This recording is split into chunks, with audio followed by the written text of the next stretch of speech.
The crack of flesh against flesh echoes through the empty nightclub like a gunshot, and I'm already falling before my brain processes what just happened.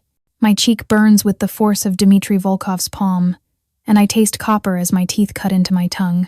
The mop bucket crashes beside me, dirty water spreading across the marble floor like spilled blood. Stupid little rat.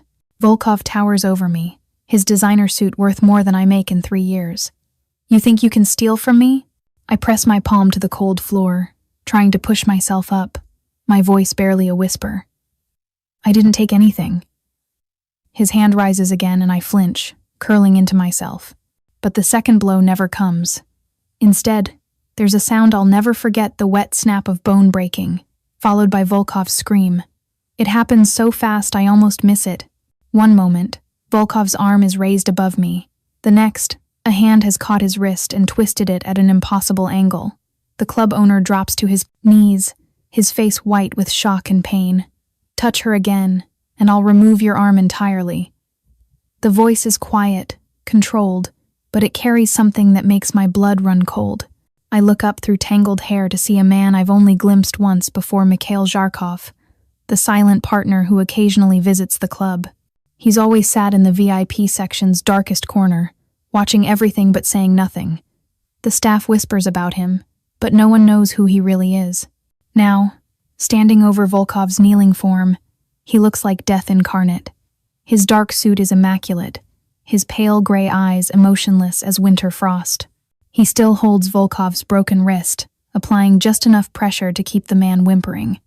Mr. Zharkov, Volkov gasps, sweat beading on his forehead. I didn't know she's nobody, just a cleaning girl who... She's under my protection now. The words fall like a judge's gavel. Mikhail releases Volkov's wrist, letting him collapse forward. You have 10 seconds to leave. Don't come back. Volkov scrambles to his feet, cradling his destroyed wrist. His eyes dart between Mikhail and me, confusion and fear warring on his face. But this is my club. Was. Mikhail doesn't raise his voice, doesn't need to. 5 seconds. I've never seen a man run so fast. Volkov stumbles over chairs in his desperation to reach the exit, the door slamming behind him with a finality that rings through the empty space. Silence descends. I'm still on the floor, surrounded by spreading dirty water, my cheek throbbing. Mikhail turns to me, and for the first time, those Arctic eyes focus entirely on my face. My heart hammers against my ribs as he extends a hand. Can you stand? I stare at his hand manicured, with a single silver ring on his pinky, and realize I'm trembling. Not from fear, exactly, but from the whiplash of violence to gentleness. Slowly, I place my shaking fingers in his. His grip is warm, steady, and he pulls me up with surprising care. You're bleeding. He reaches into his suit jacket, producing a pristine white handkerchief. Before I can react, he presses it gently to the corner of my mouth. What's your name? Katya Drozdova. My voice cracks, and I hate how vulnerable I sound. Katya. He says it like he's tasting the syllables. Do you have somewhere safe to go tonight? I think of my studio apartment in Bratva territory, where the locks barely work and gunshots punctuate the night. Yes. His eyes narrow slightly, seeing through the lie. Volkov won't forget this. Neither will his associates. He pulls out a phone, texts something quickly. My car will take you somewhere secure for tonight. Tomorrow, we'll discuss a more permanent arrangement. I don't understand. The words tumble out. Why did you? I'm nobody. Just the woman who mops floors. Something shifts in his expression, so subtle I almost miss it. No one is nobody, Katya. He hands me the bloodied handkerchief. Keep pressure on that. The club's front door opens, and a mountain of a man enters, scarred face, cautious eyes, moving like a predator. Car's ready, boss. Mikhail nods, then looks back at me. This is Sergei. He'll ensure you get there safely. He starts to turn away, then pauses. Katya? Yes? Don't run. It would be inadvisable. The weight of those words settles on my shoulders as Sergei guides me toward the door. I glance back once to see Mikhail standing in the center of the ruined club, pulling out his phone. In the dim light, surrounded by overturned chairs and spilled water, He looks like a king surveying a battlefield. What have I just become part of? The somewhere secure turns out to be a penthouse that makes my entire apartment building look like a storage shed. Sergei leads me through a private elevator that requires a special key, and when the doors open, I step into another world. Floor-to-ceiling windows showcase the city's glittering skyline, while marble floors reflect crystal chandeliers. Everything whispers money and power. You'll be safe here, Sergei says, his voice like gravel in a blender. Don't try to leave. Don't answer the door. Don't make calls. Am I a prisoner? The question escapes before I can stop it. He almost smiles. You're alive. In our world, that's what matters. He sets a cell phone on the granite counter. This is secure. Only Mr. Zharkov has the number. Order whatever food you want, the restaurant list is programmed. After he leaves, I stand in the middle of this impossible luxury, still wearing my stained uniform, still tasting blood.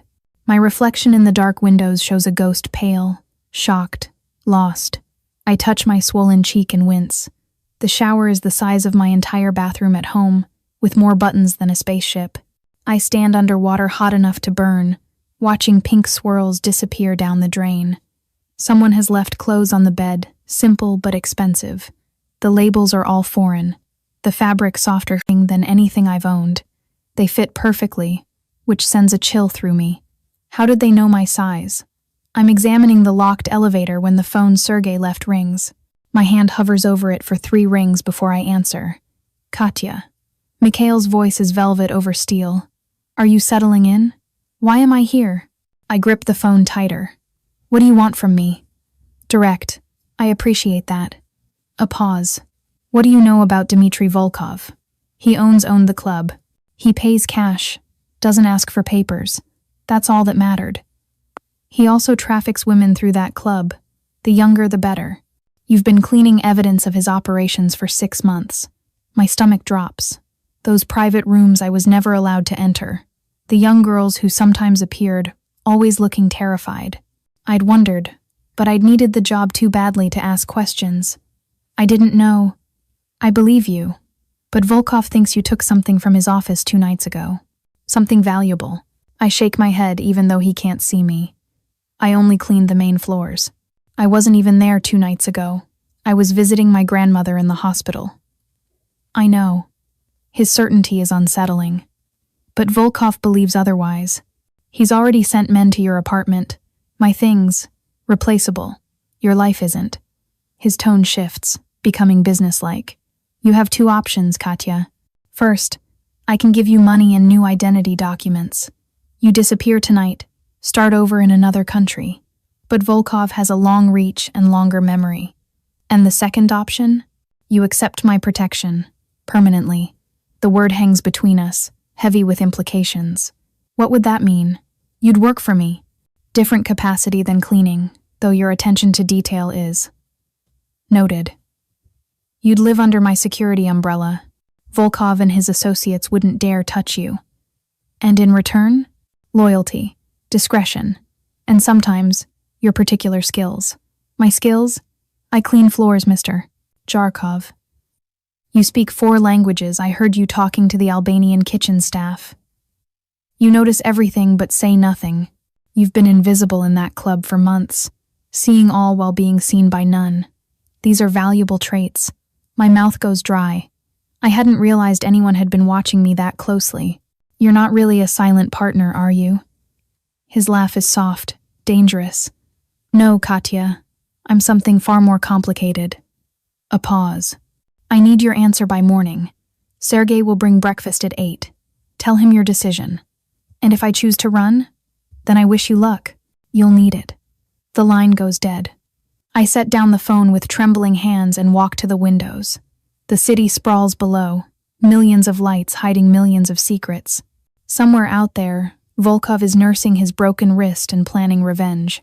Somewhere else, my empty apartment is probably being ransacked. But up here, in this gilded cage, I'm suspended between my old life and something unknown. I press my forehead to the cool glass and close my eyes. The smart choice would be to run, take his money and disappear. So why does part of me want to stay? My phone, my real phone, which I'd shoved in my pocket, buzzes with a text. Unknown number. Your grandmother's hospital bills have been paid in full. Consider it a gesture of good faith. MZ. I read it 3 times, then sink onto the leather sofa. Baka's cancer treatment, the surgery she needs, all of it covered. Tears burn my eyes. With one text, he's shown he knows everything about me. My weaknesses, my desperation, my love for the only family I have left. The cage door is open, but we both know I won't fly away. Morning arrives with Sergei and enough breakfast to feed a small army. He sets everything up on the dining table without a word, then stands by the elevator, waiting. The message is clear. Eat, then give your answer. I manage half a piece of toast before my stomach rebels. I'll stay. Sergei nods like he expected this.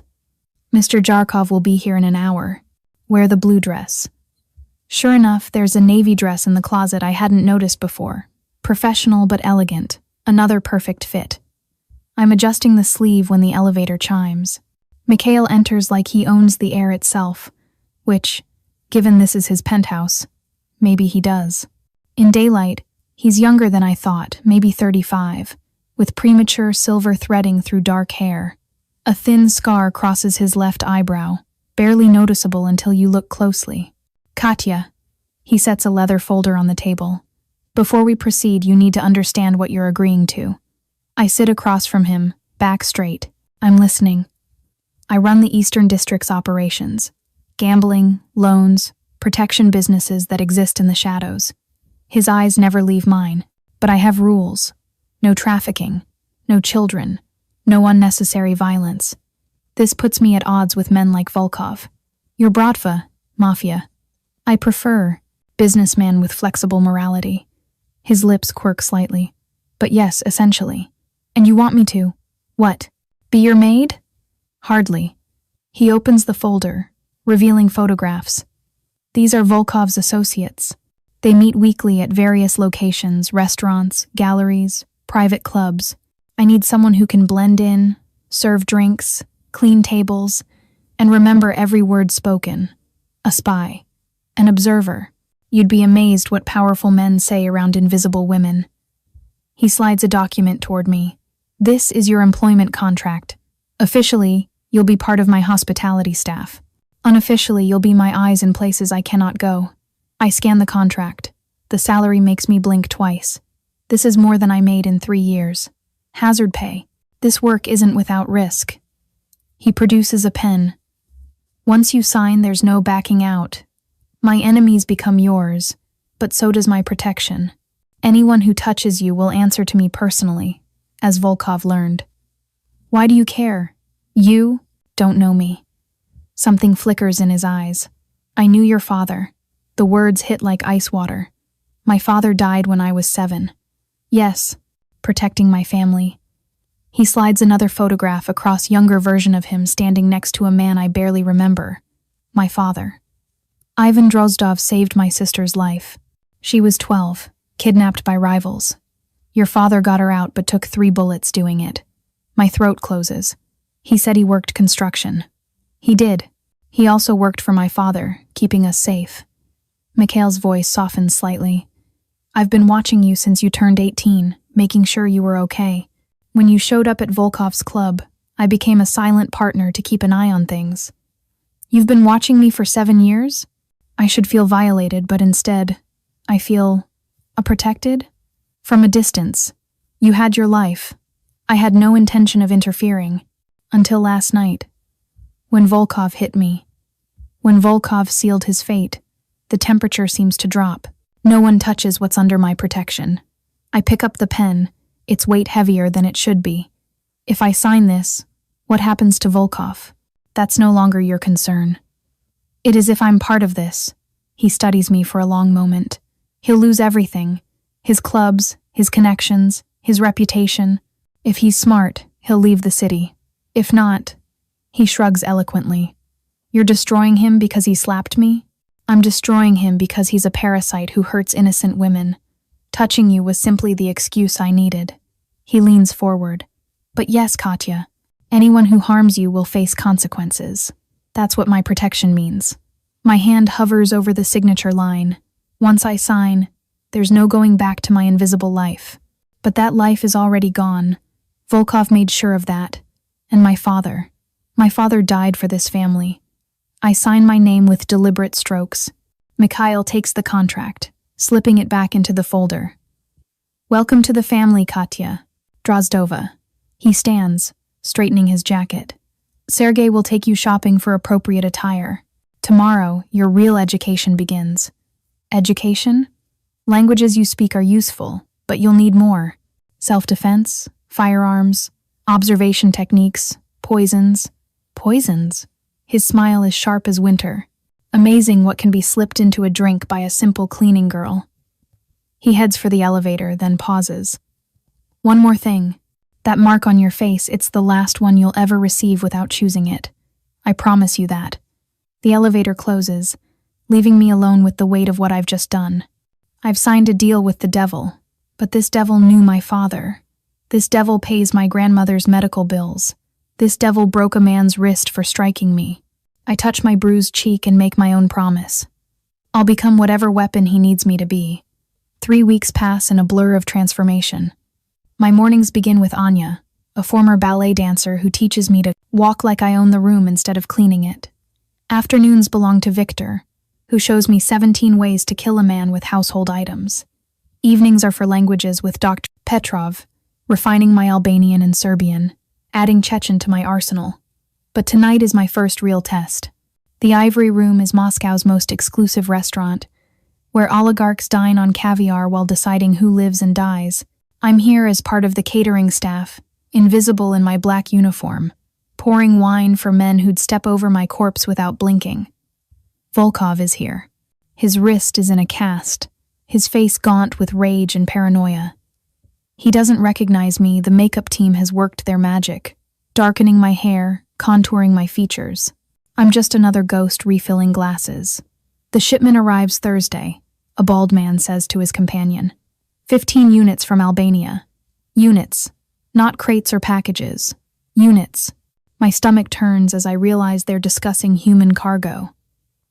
I maintain my blank expression, memorizing every word as Mikhail taught me. The wire taped between my breasts records everything, but he wants my observations too. I'm refilling Volkov's glass when it happens. His phone buzzes, and he glances at it, face paling. He's here. The atmosphere shifts like a storm rolling in. Conversations halt mid-sentence. Every dangerous man in this room suddenly looks toward the entrance. Mikhail walks in, and the very air seems to bend around him. He's dressed in a charcoal suit that probably costs more than most people's cars, moving through the room like a shark through still water. Men who torture for fun avert their eyes as he passes. He doesn't acknowledge anyone until he reaches a table in the corner, the best table, naturally. His eyes find mine across the room just for a heartbeat, the tiniest nod. I'm doing well. Sharkov. Volkov spits the name like poison. Arrogant bastard. Careful, his companion warns. He has ears everywhere. I drift closer, refilling water, glasses at the next table. I don't care. He took everything from me. My clubs, my connections. You struck his woman. What did you expect? His woman? Heat crawls up my neck. She's nobody. A janitor. Volkov's voice rises, drawing stares. Not anymore. The bald man leans forward. Word is, she's his new Tatiana. I don't know who Tatiana was, but from their expressions, she was someone significant. And dangerous. A hand grabs my wrist as I pass Volkov's companion, eyes narrowed with suspicion. You. What's your name? Marina, sir. The lie flows smoothly, my voice pitched higher than normal. He studies my face, and I force myself to remain bland, forgettable. After an eternity, he releases me. Bring vodka, the good stuff. I escape to the kitchen, hands trembling. Through the serving window, I watch Mikhail dining alone, looking utterly relaxed. But I've learned to read him these past weeks. The way his fingers tap against the stem of his wine glass, he's aware of. Everything, ready for anything. My phone, the secure one, vibrates. Exit, now, MZ. I don't question it. I set down the vodka bottle and head for the staff entrance. I'm 3 steps from the door when chaos erupts. The first gunshot shatters the crystal chandelier. Glass rains down as diners scream, diving under tables. I drop to the floor, crawling toward the kitchen as more shots explode. Through the mayhem, I see 3 masked men storming in, weapons raised. "Jarkov," one shouts. "Alexei Morozov sends his regards." Mikhail flips the marble table like it weighs nothing, using it as a shield. His gun appears in his hand. When did he draw it? And the lead attacker drops with a hole in his forehead. I should run. Every instinct screams to flee. But Volkov is crawling toward me, his cast making him clumsy, and in his good hand a knife. "You little bitch," he hisses. I recognize those eyes. He lunges. I grab the vodka bottle and smash it against his head. He crashes down, blood and alcohol mixing on the floor. But he's not out. His hand catches my ankle, yanking me down. The knife flashes, a gunshot, deafeningly close. Volkov's hand goes slack, a red flower blooming on his chest. I look up to see Mikhail standing over us, smoking gun pointed where Volkov's head had been. "You okay?" His free hand pulls me up, checking for injuries with quick efficiency. "Yes, Another shooter appears in the doorway. I don't think, just react, throwing the broken bottleneck like Victor taught me. It catches him in the throat. He staggers, giving Mikhail time to put 2 bullets, center mass. Sirens wail in the distance. Mikhail grabs my hand. We leave, now. We run through the kitchen, past terrified staff, out into the alley where Sergei waits with the car running. We dive into the back as bullets spiderweb the rear window. "Drive," Mikhail orders, still holding my hand. As Moscow blurs past, I realize I'm laughing. Hysteria, probably, but I can't stop. I just threw a bottle at an assassin. "You saved my life." His thumb traces over my knuckles. Again. You warned me about Volkov recognizing you. That's why I signaled the exit." He finally releases my hand. "But you didn't leave. You were outnumbered. I usually am." His eyes catch mine in the streetlight. "But no one's ever stayed before." The safe house isn't a house at all. It's a fortress disguised as a luxury apartment building. 40 floors of bulletproof glass and steel, with enough security to repel a small army. Mikhail owns the top 5 floors. "You'll stay here now," he says as the private elevator rises. "Your old apartment isn't secure. My grandmother already moved to a private medical facility. Better care, total security." He hands me a tablet showing video feed. Baka sleeping peacefully in a room that looks more like a luxury hotel than a hospital. The elevator opens directly into a war room. Screens cover every wall, showing feeds from across the city. Men and women work at computers, tracking God knows what. Sergei stands at a central console, coordinating something in rapid-fire Russian. "Boss," he says without looking up. "Morozov's men hit 3 more locations tonight. The restaurant was a distraction." "Losses?"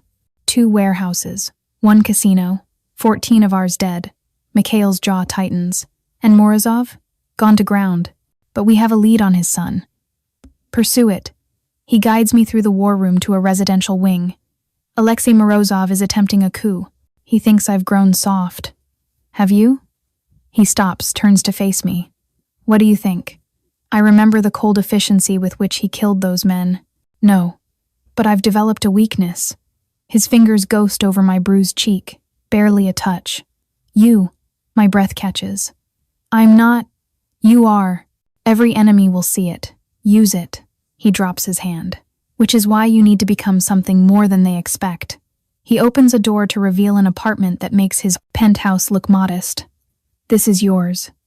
"Mikhail, I can't." "You can. You will." His phone buzzes.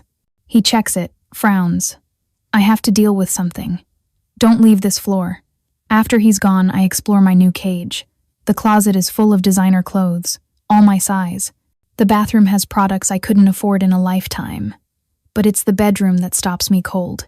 On the nightstand is a framed photo I've never seen. My father and a younger Mikhail, standing with a little girl who must be his sister. They look happy, alive, a family. That was 3 days before it happened.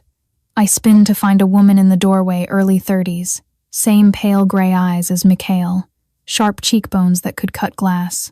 You must be Marina, Mikhail's sister, I say, recognizing her from the photo. And you're the former janitor who's turned my brother's world upside down. She enters uninvited, studying me with those familiar eyes. I'm Marina Zharkova. Do you know what you've cost him? I didn't. Ask for... 14 men died tonight because he was distracted protecting you. Morozov knew to strike when Mikhail would be worried about your first mission. Guilt knives through me. I'll leave. Tonight. You'll die. Tonight. She sits on my bed like she owns it. Every criminal in Moscow knows Mikhail Zharkov has a woman. If you run, they'll hunt you for sport. Then what do you want from me? To be worthy of the blood being spilled for you. She stands, moves close enough that I smell her perfume roses and gunpowder. My brother hasn't cared about anyone since our parents died. But you? You. He watches, like you might evaporate. He barely knows me. He knows everything about you. Your mother's suicide when you were 12. Your grandmother's 3 types of cancer. The teacher who tried to touch you when you were 15. Did you know Mikhail had him killed last month? The room tilts. What? Mr. Krupin. Found dead in his apartment. Suicide, they said. Marina's smile is sharp. My brother is very thorough in his protection. She heads for the door, pauses. There's a dress in your closet. The red one. Wear it tomorrow night. Why? Because tomorrow, you stop being the woman who mops floors and become what my brother needs his queen. After she leaves, I find the dress. It's the color of fresh blood, elegant but dangerous. A dress that says I belong in this world of violence and power. My phone buzzes. Mikhail, don't let Marina scare you. I text back. Too late. 3 dots appear, disappear, appear again. Then, the red dress will look beautiful on you. I stare at the message, heat crawling through my chest. Somewhere in the building, Mikhail is thinking about me in that dress. The most dangerous man in Moscow is distracted by his Katya. Marina was right. I've become his weakness. The question is, will I become his strength too? A second message appears. Rest well. Tomorrow changes everything. I clutch the phone, looking out at the glittering city. Below. Tomorrow. The word carries weight like a loaded gun. Whatever happens tomorrow, there's no going back. I think of my father, dying to protect Marina. Of Mikhail, breaking Volkov's wrist without hesitation. Of the 14 men who died tonight because their boss was worried about me. If I'm going to be the cause of so much bloodshed, then I need to be worth it. I need to become more than the invisible woman who cleaned their floors. Tomorrow, I'll wear the red dress. Tomorrow, I'll walk into whatever trap or test awaits. Tomorrow, I'll prove that Katya Drozdova is nobody's weakness. The ballroom glitters with enough diamonds to buy a small country. Moscow's underworld elite have gathered for Mikhail's annual winter gathering, a neutral ground where enemies drink together and deals are struck in blood and champagne. I descend the stairs in the red dress, feeling every eye track my movement. 3 weeks ago, I was invisible. Tonight, I'm the center of attention. Mikhail waits at the bottom, and the hunger in his eyes makes my steps falter. He's in a black tuxedo that makes him look like a fallen angel, dangerous and beautiful. He takes my hand, kisses it formally, but his lips linger a heartbeat too long. You're shaking, he murmurs. Too many people want me dead. No one will touch you. Not here. Not ever. He tucks my hand into his elbow. Tonight, you're untouchable. We move through the crowd like parting water. Conversations pause as we pass. Men who terrify nations incline their heads respectfully. Women who've killed for sport eye me with calculation. Zharkov. A gravelly voice stops us. Alexei Morozov stands there, ancient and lethal, like a cancer in an expensive suit. Lovely gathering. Alexei. Mikhail's voice could freeze vodka. I thought you were indisposed. Rumors of my downfall are exaggerated. His reptilian eyes fix on me. This must be the famous Katya, the girl worth starting a war over. No war has started, Mikhail says softly. Yet, the threat hangs crystalline in the air. Morozov laughs, a sound like grinding glass. Protective, aren't we? Just like with Tatiana. The temperature drops. I feel Mikhail go rigid beside me. Though at least this one's prettier, Morozov continues. Before the acid, anyway. Careful. Marina appears beside us, elegant in silver. Some topics are off limits even here. My apologies. Morozov's smile is all teeth. Enjoy your evening, however long it lasts. He melts back into the crowd. Mikhail's hand has moved to my lower back, possessive and protective. Who was Tatiana? I ask quietly. Later. His jaw is granite. Dance with me. The orchestra starts a waltz. Mikhail leads me onto the floor, and suddenly we're alone in a sea of swirling couples. His hand on my waist burns through the silk. You're full of surprises, he says as I match his steps perfectly. Baka was a ballet teacher before the arthritis. She taught me. What else did she teach you? That men like you are dangerous. She's right. He spins me, pulls me closer than proper. I am dangerous, especially when it comes to you. Why me? The question I've wanted to ask for weeks. You could have anyone. I don't want anyone. His eyes hold mine. That night at the club, when Volkov raised his hand to you, I've killed men for less. But seeing you on that floor, refusing to cry, refusing to break, you reminded me that strength isn't always about violence. So you broke his wrist. I showed remarkable restraint. I wanted to tear his throat out. He dips me slightly. Still do, actually. He's already dead. Death was too quick. We're barely dancing now, just swaying, lost in our own world. Katya, you need to know something. A scream shatters the moment. The lights cut out. In the darkness, Mikhail shoves me behind him just as gunfire erupts. Muzzle flashes strobe the ballroom like deadly fireworks. Bodies hit the floor, some diving for cover, others not getting up again. Marina! Mikhail shouts. Northwest exit! Her voice cuts through the chaos. He grabs my hand, pulling me through the pandemonium. A figure lunges from the shadows. Mikhail shoots him without looking, never breaking stride. We burst through a service door into harsh fluorescent light. Marina's already there with Sergei and 6 guards. Morozov's men have the building surrounded. The panic room, Mikhail orders. No. A new voice echoes down the corridor. We spin to see a man I recognize from the files, Dmitry Morozov, Alexei's son. He has 20 men with him, and a detonator in his hand. The building's rigged, he says conversationally. Everyone dies unless you come with us, Jarkov. You and your woman. Mikhail steps forward, but I catch his arm. Something's wrong. Dmitry's men aren't watching us, they're watching him. Mikhail, I whisper. Look at their faces. He does. Understanding dawns, but it's too late. One of our guards, Pavel, who's protected Mikhail for 5 years, puts a gun to Marina's head. Sorry, boss, Pavel says. They have my daughter. The betrayal hits harder than any bullet could. Pavel. Marina's voice is steady despite the gun at her temple. They don't have your daughter. His hand trembles. You're lying. Am I? She turns her head slightly, meeting his eyes. Mikhail had Sonia moved to Switzerland 3 days ago. Private school, new identity. Check your phone. Pavel's eyes dart to Mikhail, who nods once. With his free hand, Pavel pulls out his phone, sees something that makes him sob. They showed me pictures. Old ones, Mikhail says quietly. Photoshopped. Sonia's safe, Pavel. You're the one who isn't. The gun wavers. In that split second of hesitation, Marina moves. Her elbow drives back into Pavel's stomach. The gun flies from his hand. She spins, strikes his throat, and he drops gasping. But Dmitry's men don't react. They're still watching him, waiting. Impressive, Dmitry says, but irrelevant. He holds up the detonator. 30 pounds of C4, strategically placed. Your guests, your empire, all gone unless... A knife sprouts from his wrist.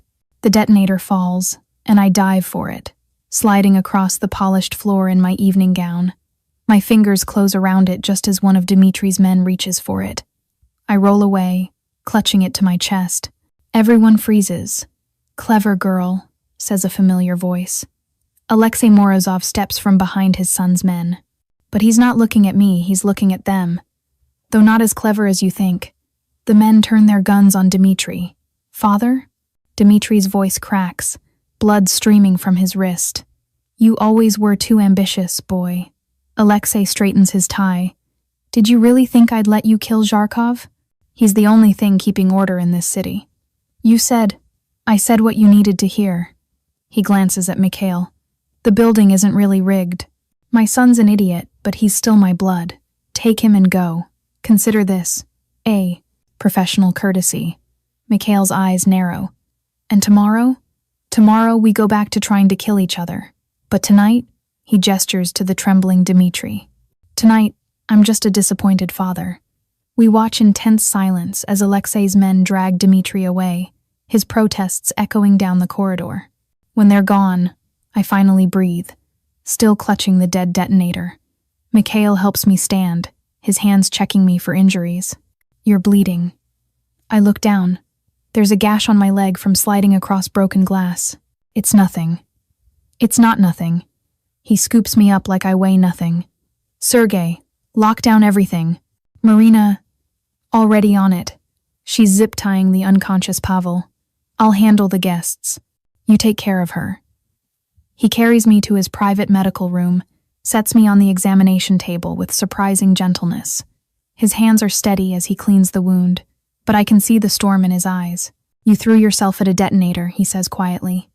It was going to kill everyone. You didn't know it was fake. Neither did you. His hands still. You could have died. So could you. So could Marina. So could innocent people. They're not innocent. No one in that ballroom is innocent. Maybe not, but I made a choice. I touch his face, making him look at me. The same choice you make every day. To protect what matters. You matter, he says roughly. More than you should. Why did Morozov mention Tatiana? His jaw tightens. He goes back to bandaging my leg. She was someone I cared about. Alexei's younger brother, Victor, decided to hurt me through her. Acid to the face. She survived, but she couldn't handle the scars. She took pills 6 months later. Mikhail. I hunted Victor for 3 years. When I found him, I made it last for days. His voice is emotionless, which makes it worse. But it didn't bring her back. Nothing could. And now you think you're cursed? That caring for me will get me killed? History suggests it. I slide off the table, stand between his knees, frame his face with my hands. I'm not Tatiana. I'm not fragile. You didn't make me strong, Mikhail. You just gave me a reason to show it. He pulls me against him, burying his face in my stomach. I feel him shudder, just once. This deadly man allowing himself one moment of vulnerability. I can't lose you, he whispers against the silk. You won't. I run my fingers through his hair. I'm too stubborn to die. He laughs, soft and broken. Then he stands, towers over me, backs me against the table. Katya. Yes? I'm going to kiss you now. Finally, I breathe. His mouth claims mine, and I understand why people call it drowning. I'm underwater, lost, burning. His hands span my waist, lift me onto the table. I wrap my legs around him, pull him closer, and he groans into my mouth. A knock shatters the moment. Boss, Sergei calls urgently. We have a problem. The problem has a name. Nikolai Petrov, my ex-boyfriend from nursing school. He's standing in the war room, flanked by 2 of Sergei's men, wearing an expensive suit I know he can't afford. Katya. His smile is the same one that used to make me melt. Now it makes my skin crawl. You look beautiful. What are you doing here, Nick? I came to save you. He steps forward, but Mikhail's hand on my shoulder stops him cold. From him, I don't need saving. Don't you? Nikolai pulls out a tablet, swipes it. Then, explain this. Security footage fills the screen me, entering Volkov's club 2 nights before it all started. But I wasn't working that night. I was visiting Baka. The timestamp has been altered. She stole from Volkov's safe, Nikolai announces. 40,000 euros and a hard drive with client information. That's why he hit her. She's been playing you, Zharkov. The room goes arctic. Every guard's hand moves to their weapon. Marina's eyes narrow to slits. Interesting theory, Mikhail says, voice deadly calm. Except I have footage proving she was at the hospital that night. Footage can be faked, just like your feelings for her. Nikolai's mask drops, revealing something ugly underneath. Did she tell you about us, Jarkov? How she used to scream my name? How she begged me to take her back just last month? That's a lie, I snarl. You left me for a surgeon's daughter. You said I was too poor, too nothing. And now look at you, dressed in silk, dripping in diamonds. He gestures around the war room. You certainly upgraded. Mikhail moves so fast I barely see it. One moment Nikolai is smirking. The next he's pinned against the wall, Mikhail's forearm across his throat. Choose your next words very carefully, Mikhail advises. Nikolai gasps, but manages to speak. Check. Her. Apartment. Old one. Marina nods to Sergei, who makes a call. We wait in tense silence, Mikhail still holding Nikolai against the wall. My heart pounds. This is insane. I never stole anything. Sergei's phone rings. His face goes carefully blank as he listens. They found money in a hard drive hidden in her ceiling. The words hit like physical blows. That's impossible. Someone planted. Did they? Marina circles me slowly. Or have you been playing a very long game? Marina, Mikhail warns. No, brother, think. She appears at Volkov's club. You become a silent partner. She gets attacked. You rescue her. And suddenly Volkov's empire crumbles and you absorb his territory. Very convenient. You think I planned this? I can't breathe. You think I let Volkov hit me? I think you're smarter than you appear. She stops in front of me. Smart enough to fool my brother. Enough. Mikhail releases Nikolai, who drops gasping. Everyone out except Katya. The room empties, though Nikolai shoots me a triumphant look as he's dragged away. When we're alone, Mikhail stands with his back to me, staring at the city lights. Did you steal from him? He asks quietly. No. Did you know about the money in your apartment? No. Did you plan any of this? No. My voice cracks. Mikhail, you have to believe me. Someone's setting me up. Nikolai, he's lying. He has to be working for someone. I know. I blink. You? No? He turns, and his expression is lethal. Nikolai Petrov has been on Morozov's payroll for 6 months. The money and hard drive were planted 3 hours ago by Dmitri's men. We have footage. Relief floods me, followed quickly by confusion. Then why? Because someone in this room is still feeding information to Morozov. I needed to see who would turn on you first. His smile is sharp. Marina played her part perfectly. The door opens. Marina returns, dragging someone by the hair. Dr. Petrov, from my language lessons. No relation to Nikolai, just an unfortunate coincidence of surnames. Found our rat, she announces, throwing him at Mikhail's feet. He's been reporting everything. Katya's schedule, her training, her connection to you. Dr. Petrov coughs blood. They have my wife. No, they don't, Marina says cheerfully. She left you 6 months ago for your brother. You've been taking Morozov's money because you're bitter and broke. Mikhail crouches beside him. You put Katya in danger.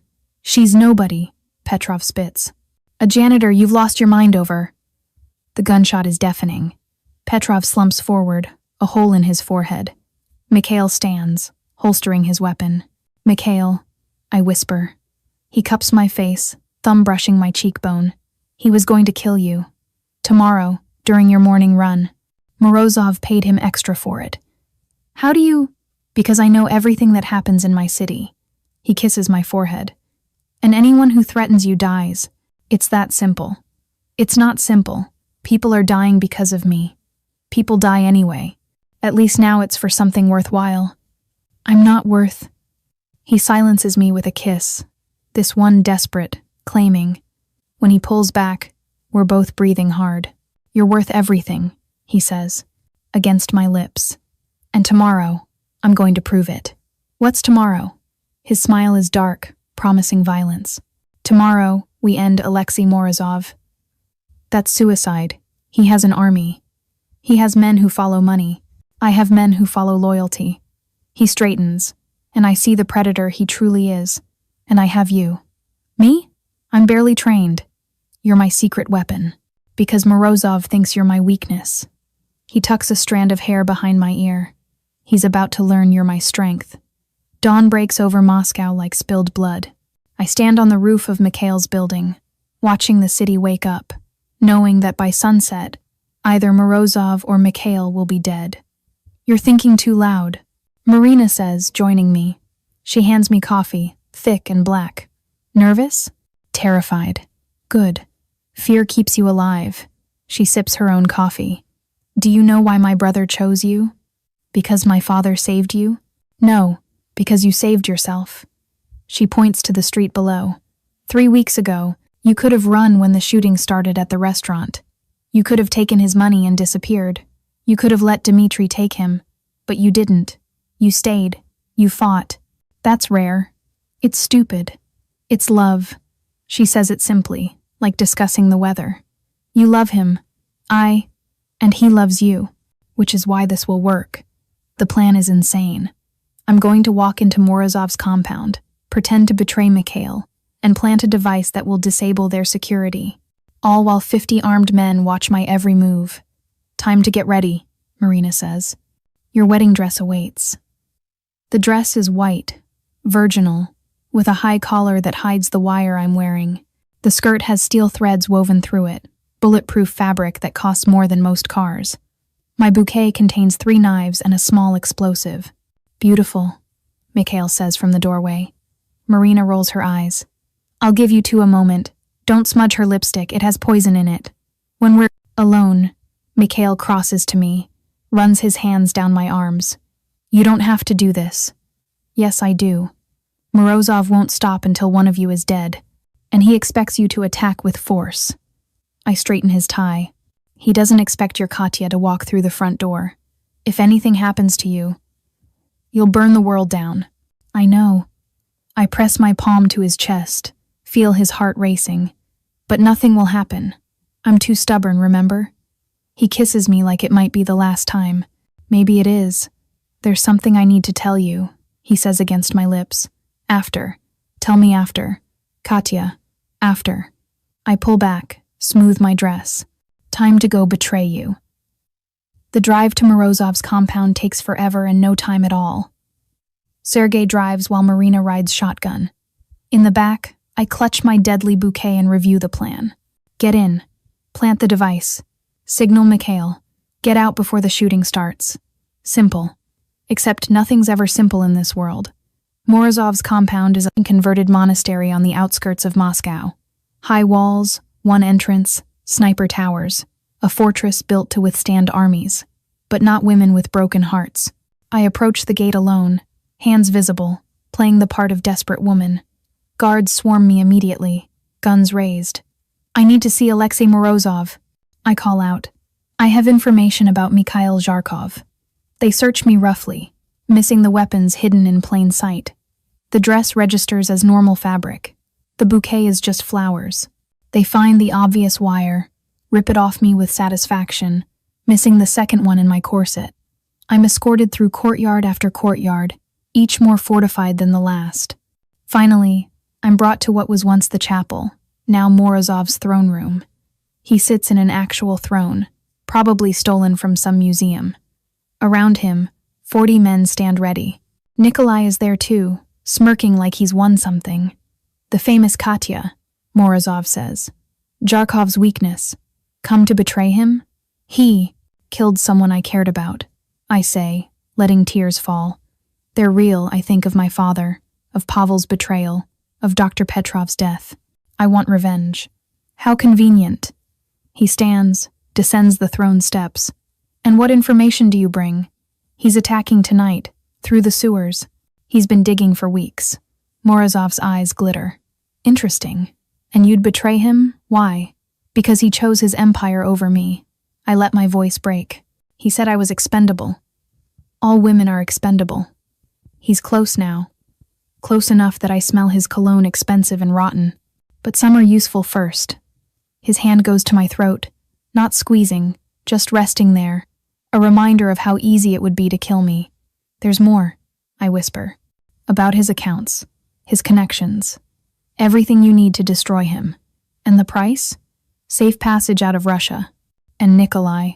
That surprises him. He glances at my ex, who looks equally shocked. You want the boy who betrayed you?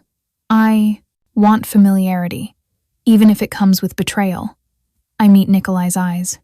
At least his betrayals are small. Morozov laughs, releases my throat. You're either very brave or very stupid. I'm a survivor, perhaps. He returns to his throne. The information. Now. I reach into my bouquet, past the knives, to the small device hidden in the stems. It's all on here, encrypted, but Nikolai knows the code. I toss it to Nikolai, who catches it reflexively. The moment his skin makes contact, the device activates, not an explosive that would be too obvious. Instead, it releases a pulse that fries every electronic device in a 100-meter radius. Lights die, security systems fail, electronic locks spring open. In the darkness, I hear Morozov roar, "Kill her!" But I'm already moving. The knives from my bouquet fly, finding throats in the dark. I've trained for this, fighting blind. They haven't. The chapel doors explode inward. Mikhail and his men pour in, using night vision while Morozov's forces stumble in darkness. Emergency chemical lights crack to life unaffected by the EMP, casting everything in an eerie green glow. The battle is brutal and brief. I stay low, using my dress as armor when bullets fly. Someone grabs me, Nikolai, trying to use me as a shield. You always were too predictable, he hisses in my ear. And you always were too slow. I drive my elbow back, breaking his nose. He staggers and I spin, delivering a kick Marina taught me. He drops, gasping. More chemical lights illuminate the chapel. Bodies litter the floor. Morozov is on his knees, Mikhail's gun to his head. Wait, I call out. Everyone freezes. I walk through the carnage, my white dress now splattered with red, until I stand before Morozov. You said all women are expendable, I say quietly, but you were wrong. Some women are dangerous. I look at Mikhail. He's mine. Mikhail hesitates, then steps back, offering me his gun. Morozov laughs. You won't do it, little girl. You're not a killer. You're right, I'm not. I hand the gun back to Mikhail. I'm just a woman who used to clean floors. I turn to walk away, then pause. Oh, one more thing. The poison lipstick Marina mentioned?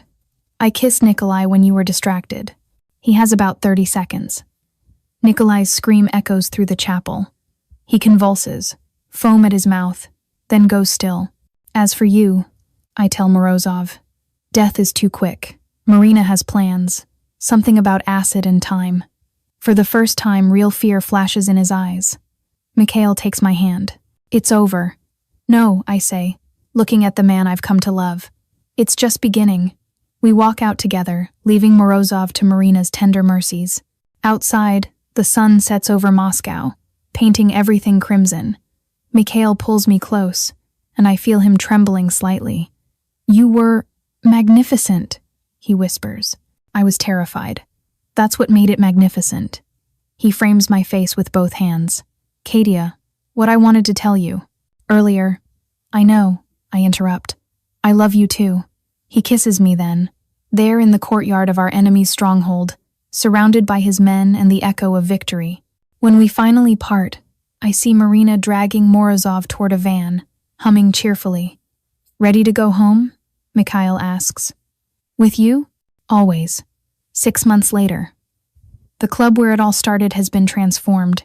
What was once Volkov's den of misery is now a legitimate nightclub, one of 12 we've opened across Moscow.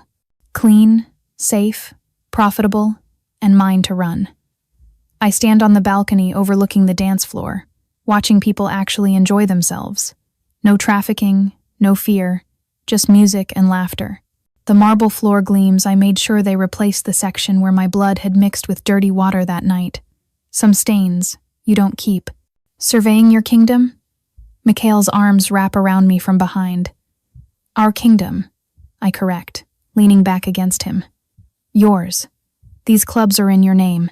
Your vision. Your rules. Your money. Our money. He kisses my neck, just above the tattoo I got last month. A small crown with his initials hidden in the design. Mrs. Jarkov. The wedding was small, just family, Marina, Sergei, the inner circle, Baka, healthy now, thanks to proper treatment, cried through the entire ceremony. She said my father would have been proud.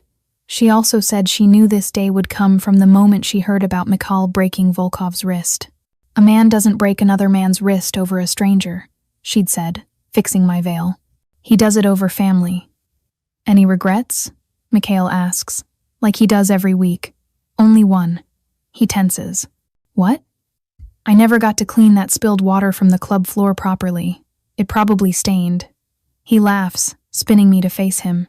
I had the entire floor replaced. I know. I supervised it myself. You're impossible. You love it. I love you. He says it easily now, though it took months for him to voice what his actions always showed. My warrior queen. Your former janitor. I correct, standing on my toes to kiss him. Below us, the crowd cheers something. We look down to see Marina on the dance floor, teaching some brave soul how to do a proper Russian folk dance. She catches us watching and raises her glass in a mock toast. She's happier these days, Morozov's empire absorbed, threats eliminated, her brother finally at peace. She's happy, I observe. She has her brother back, and a sister she actually likes. I still can't believe she knew the whole time. About the plan, about Dr. Petrov. Marina knows everything. It's her superpower. He pulls me closer. Yours is making me believe in tomorrow. That's sentimental. You're going soft. Only for you. His hand goes to my stomach, rests there gently. Both of you. I haven't told him yet, but somehow he knows. He always knows. How? I ask. You've been avoiding vodka for 3 weeks. You cried at a dog food commercial. And Marina bought baby furniture yesterday. That woman cannot keep a secret. She kept you secret, protected you when I couldn't. His eyes go serious. If anything happens to me, nothing will happen. We've eliminated the threats. There are always more threats. Then we'll face them together. I frame his face with my hands. This dangerous man who broke a wrist for me, who rebuilt an empire with me.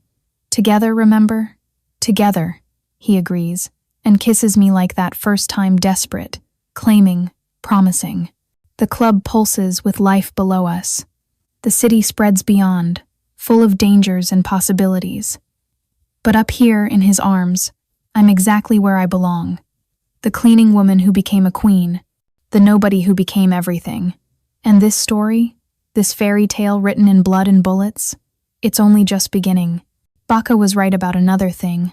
I think as I feel the tiny flutter in my stomach, the next generation won't have to hide who their father really is. They'll know him as I do. Protector, destroyer, mine. What are you thinking? Mikhail asks, catching my smile. That our child will have your ruthlessness and my stubbornness. God help our enemies. God help our allies. I counter, and his laughter fills the space where violence once lived. Below, Marina has started a conga line. Sergei looks mortified but joins anyway. This is our family now built, not on blood alone, but on choice, loyalty, and the understanding that some people are worth burning the world for. I was never just the cleaning girl. I was always the queen. I just needed the right king to see it.